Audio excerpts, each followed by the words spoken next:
Hey folks, this is how to reset the oil change light in your 2006 Toyota Sienna van and many others in the Toyota lineup. All right, are you tired of that soft orange glow of the maintenance required light because you just had your oil change and you don't know how to reset it? Or maybe the big box store or shop that worked on it forgot to do it. Well, here's how you do it with no tools at home. First step, turn the ignition to the run position. Do not start the vehicle. Just like we're sitting here, go over here to your odometer trip button. We're on trip A. We're going to change that to odometer, 159,864, odometer. Now, we're going to turn the key off. We're going to pull it right out of the ignition right here.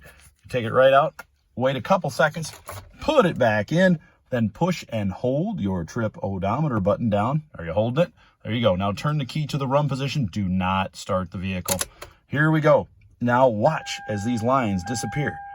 5, 4, 3, 2, 1, 0. The light went out. The odometer light came back on. We're good to go. It's reset. Turn the key off. Pull it out for 2 seconds. Stick it back in. Start the car. You should see the light come on and the light go off. And it's that simple. Easy peasy. All right. Take care, everybody.